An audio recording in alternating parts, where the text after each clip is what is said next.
Yes,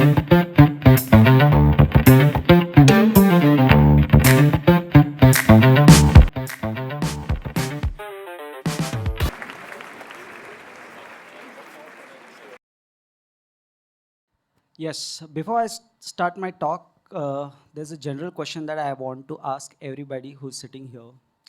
How many of you know their blood group? Please raise your hands. Lovely. How many of you knows their parents' blood group? For sure. Lovely.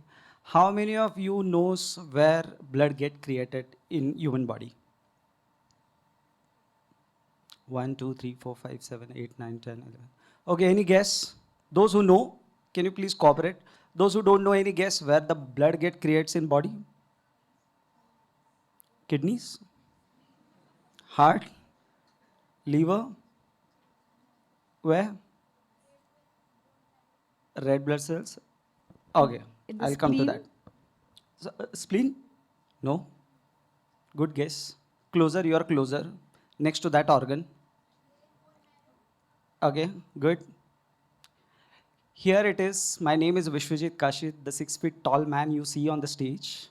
Having a 79 kilogram man has saved 185 people's life through platelet donation. My blood group is AB negative. So in negative group, I stand globally first who has done maximum time platelet donation. Thank you so much. Which includes 21 military officers, 14 naval officers, and 7 Air Force officers.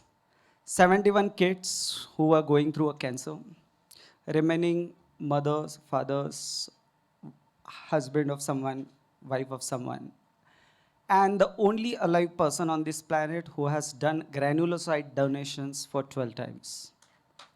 Thank you so much. So my blood group is AB negative. So the journey goes like this. Majorly people who don't know about what are platelets. So in our blood, we have majorly 4 components exist. Red blood cells, white blood cells, plasma, and platelets. The real hero in our blood are those platelets. The job of platelets is a blood clotting. Whenever we get injury, the healing of the wound is done by the platelets.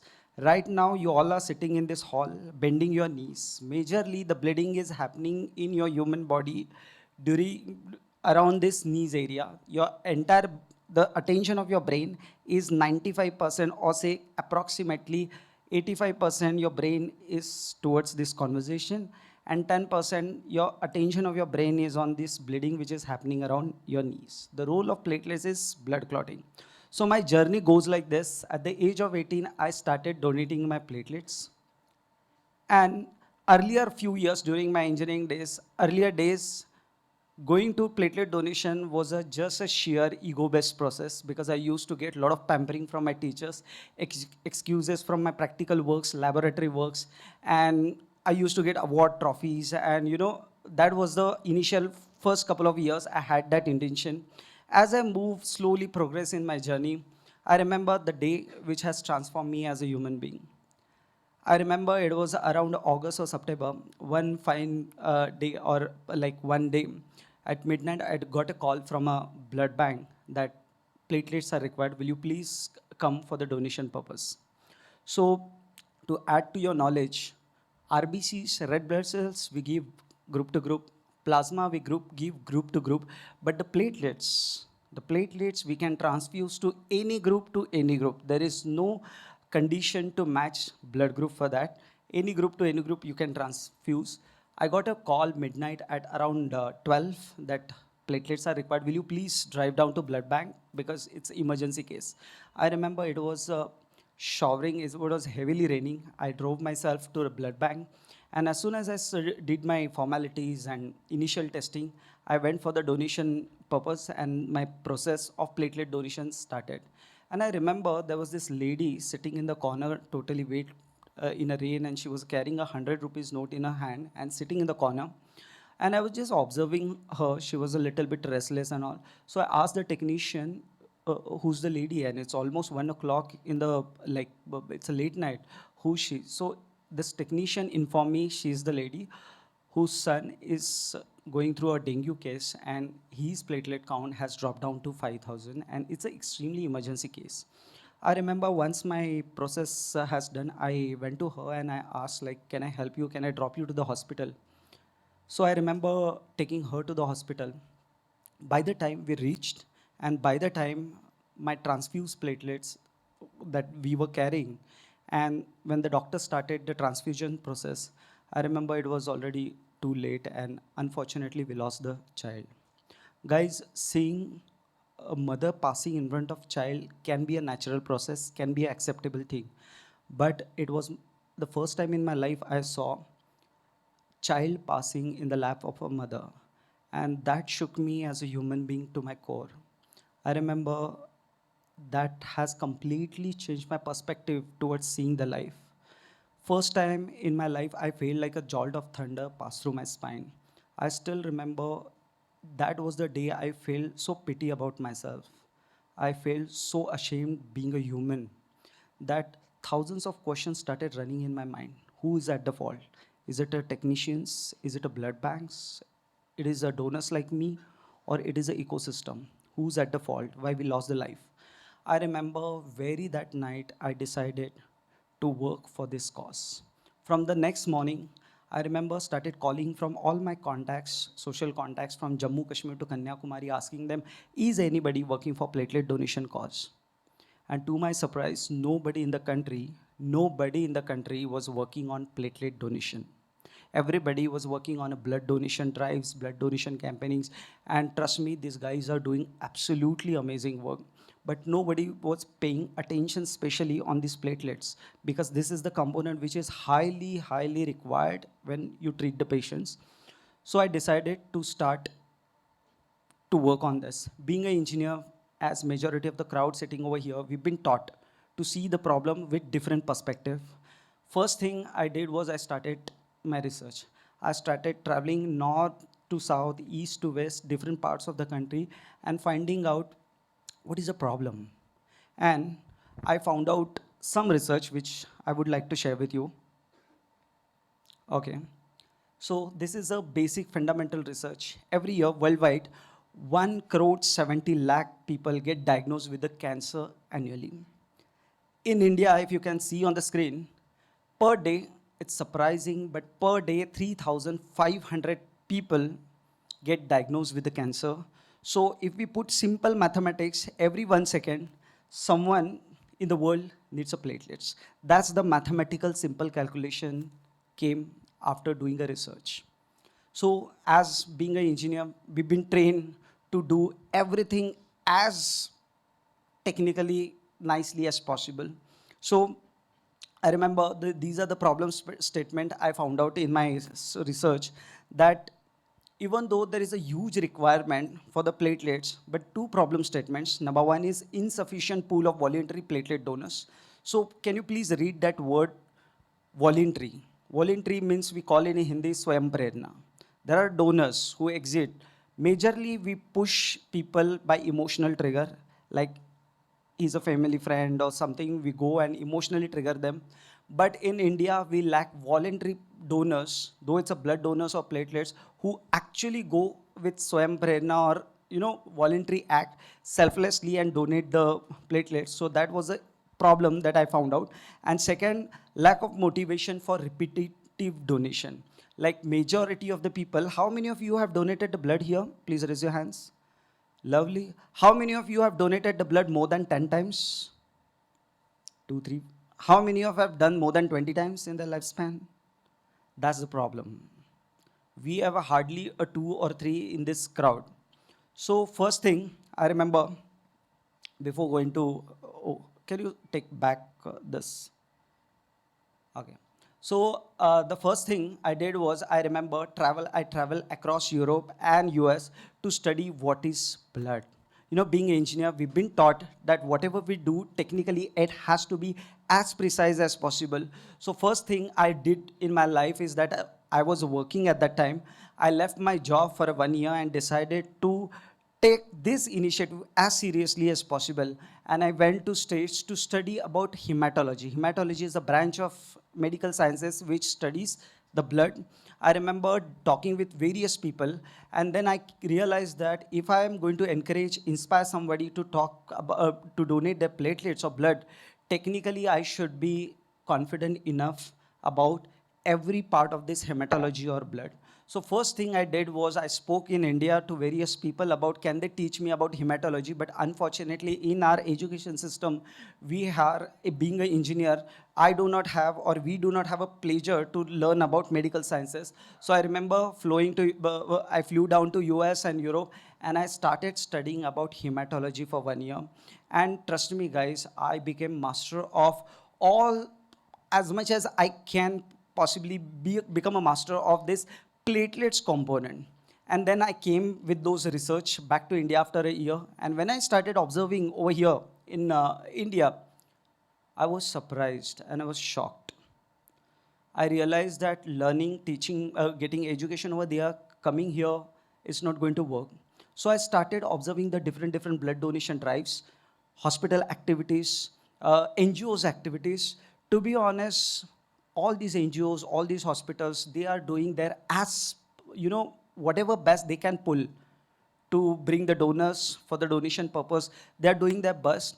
But I was being an engineer, I was trying to figure out how nicely and how smoothly I can bring problem to this solution that the two problem statements I have discussed, that lack of motivation and no repetitive donation. So what I did was like I was researching, and then I came to the root cause of the problem. You know, guys, all those who are here in the hall, you know what is the root cause that why we do not have enough pool of donors and why we lack motivation.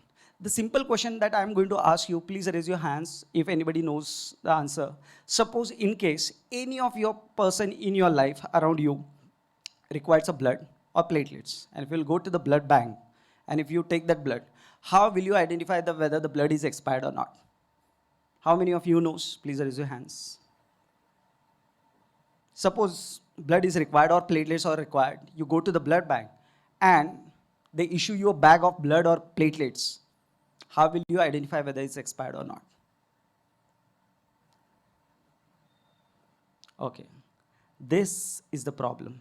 Lack of motivation, lack of awareness is not the problem. That basic education will lack. To take you to simple right, I'll show you few of the interesting things about the blood. Before that, I realized that that day I got to know that, or this silence got me my solution. I came up with the innovative solution that is blood bank joyride or blood center joyride. I designed 20 minutes joyride. I started this initiative in Pune that I designed 20 minutes joyride where I started inviting youth between 18 to age 25 and I started educating them about blood. Simply, I was not talking about come for the blood donation, come for the platelet donation, it's very important. I did not touch them or trigger them emotionally. Rather, I focused only on the solution or problem, you can say, question that in case if your family needs a blood and you are responsible to make sure that they recover nicely, I started asking them the question, like, how will you identify whether blood is expired or not? For that, I designed this blood bank joyride where I started inviting this youth and I started teaching them how to identify whether blood is expired or not, how the platelets are expired or not. I started showing them technicalities once the blood is donated, what these blood banks, technicians, doctors are doing with that blood, how that components are get separated, how it is used for the patient. To brief you, I'll take you some small journey of this joyride. You can see so many of all of you must have seen a blood bag, but I'll show you a different components of the blood also. You can see there's this RBC. The first major component in your blood are these RBCs. Okay, we use for thalassemia patients, accidental cases, leukemia, all these things. We use this RBCs. Next, most important part of your blood are plasma. Plasma is nothing but it's an empty train which travels from your brain towards your toe. Its job is just to travel all over the human body. Whenever you eat a food, food goes to your stomach, get converted into amino acids, proteins, vitamins. These proteins and vitamins goes and sits in this plasma. This plasma, while traveling all over the human body, discharges the required vitamins and proteins to whichever organ it is required. And the real hero in your blood are those platelets. Okay, the job of platelets is wound healing. Okay, you can see I started educating youth across India. This initiative started in Pune, and through the word of publicity or mouth publicity, one group started referring me to another group started referring to some other colleges started referring to other universities. This Pune small tribe started reaching out to Bombay, to some part of the Kolhapur region, then Karnataka, then down south, Ahmedabad, Delhi, everywhere. Then I started getting a call from all over the India, where I started educating them about all these things. You can see in the frames. Technically, I was started teaching them how the things are carried out, and discussing, debating about the technicalities. And to shortly, if you can see this handsome donor donating something, this is called a platelet donation process. You can see a donor donating, and there is this machine, cell separator we call. Your blood goes into that machine. We give a spin to that blood, centrifuge force, platelets are only taken out, remaining RBC, WBC, and plasma are returned to your human body, and those platelets, when you donate, you can save literally a one human life. Okay, and after donation, these platelets look like this. Impact. Now let's talk about the impact of this small act of joyride. Okay, this small 20 minutes joyride has impacted in such a way that whoever used to visit my joyride used to feel, okay, this is technically very easy to understand, it's very important. First thing I have noticed that they came for the donation purpose. Okay, not only coming blindly or emotionally, first they understood technicalities of the process. Second, they understood how important your own health is. Before helping others, make sure that the biggest lesson they have learned, that before helping others, one should take care of their own health. That is the second goal I have achieved. And you can see we started celebrating their donation. And third thing, they feel that this process can be done repetitively and it has no harm, no side effects. Okay, now this is what I'm doing offline. In a short, I'll tell what is the technical solution for that in this era of AI. So I realized that the second problem that I came across is we need a blood, but in emergency, if we need a blood, what we do is we start putting requirement into groups, or we start reaching out to friends or communities around us. Then I realized why I can't develop an app. Being an engineer, we have to have this technical solutions. Why I cannot have an app if we can get a taxi through Ola and Uber? Why cannot I have the same kind of an app which if I download, if I put my request of the blood, how I can see all the available donor in my vicinity? So the idea came in my mind about this Tile Blood app, where we have developed this AI-based app. If you like somebody downloads it, what we have to do is put our request. There are a few screenshots putting a basic information of a hospital, and like if you see the picture, if you put the request, our technical app started grabbing all the closer donors and started providing a data of nearest available donor. And those who are getting this notification, like Ola drivers, if you use the Ola and Uber, once you put the request where you want to go, these Ola drivers also get the message that this candidate or this passenger is waiting for this destination. Are you interested? Same way, if you are a donor, if you have registered, you will get a notification that this hospital required this blood. Are you interested to donate? And if you are interested, it is a direct connection between donor and donee. We have empowered with AI so that if we cross certain data, our app will start fetching the data automatically across all the hospitals of the country. So we don't need to feed anything. The AI program will start taking a data from colleges, from universities, from the hospitals. So it will go on an automotive mode. This is you call idea worth sharing. Thank you, ladies and gentlemen. Thank you so much.